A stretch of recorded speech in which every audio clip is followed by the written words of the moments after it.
Get Out of Your Own Way by Jovita Jenkins. Chapter 6. Quote, good plans shape good decisions.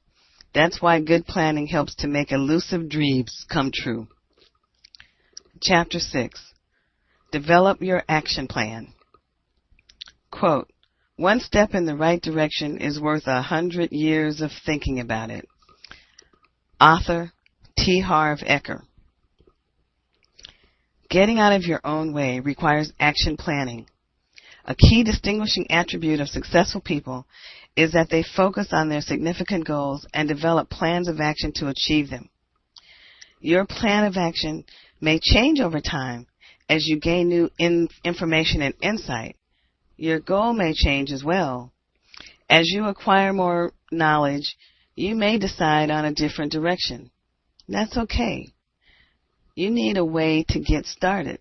So flex your decision-making muscles and pick a goal, develop a plan, and start working it. If you keep doing what you've always done, you will keep getting the results that you've always gotten.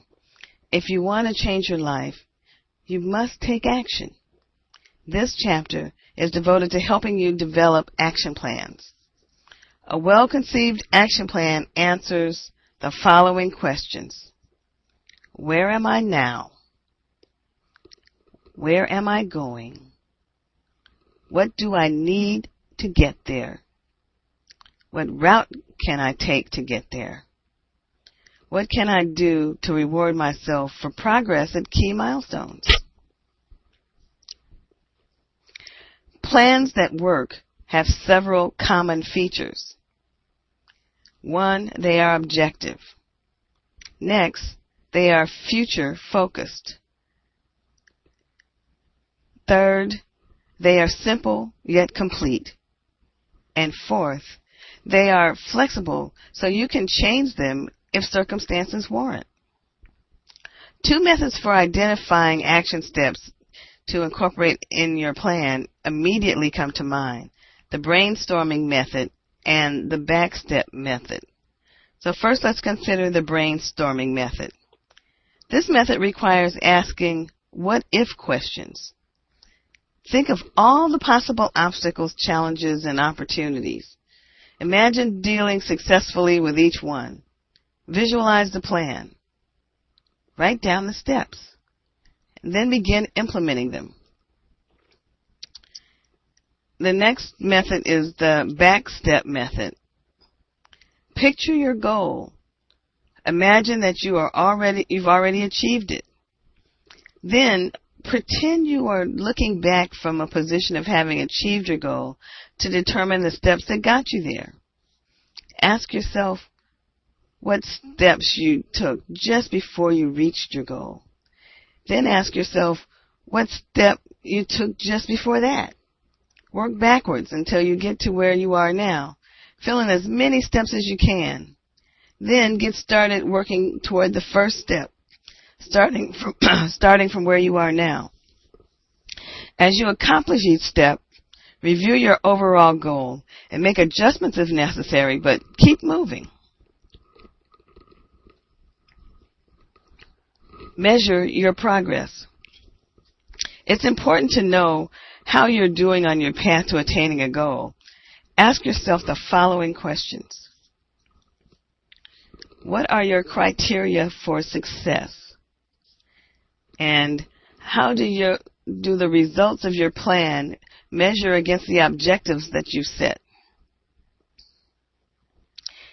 It's important to know when to continue, change direction, or stop and try something new. Monitor your progress. As you move along your path towards success, you may encounter roadblocks. You may also discover that the direction in which you are moving is no longer the one that you want to take. Don't be afraid to change course when necessary. Reassess your position periodically. Change course when necessary. Find ways to reward yourself for your efforts along the way. There are many attractive parking spaces on the road to success. Don't park along the curb. Finish the race. Goals. You translate your dreams into concrete reality by turning them into goals. Decide what you want. Write it down. There is something about writing it down that makes it more concrete. I can't explain why, but it works. It's like your subconscious begins to identify ways to turn the goal into reality. In fact, keep a journal. Write down all of the goals that you would like to accomplish in the journal. Add to it as often as you like. Review the journal regularly. Set a deadline for each goal. Determine what you want to do to achieve it. So what if the deadline or action steps you select is a WAG? And what's a WAG? It's a wild-ass guess. It helps to get your brain focused on what you want and start working on ways to achieve it. Don't think of your goals. Think from your goals. What do I mean by that? Well, visualize yourself having accomplished your goals. Where do you live? Who is with you? What is the view from your office or living room window? Think from that place. Whatever is meaningful to you, think from there. That thought gives you power. I recall the first time I looked out the window of a high-rise office building in Century City. I knew that was where I wanted my company office to be, high up enough to see the mountains and the office towers. That view gave me the kick I needed to go out, get more business, so that I could afford the space I wanted. I saw myself there every time I had a client interaction or a discussion with a potential client. What inspires you? What do you want to do? What vision of your future gives you the kick you need to get out there and make it happen?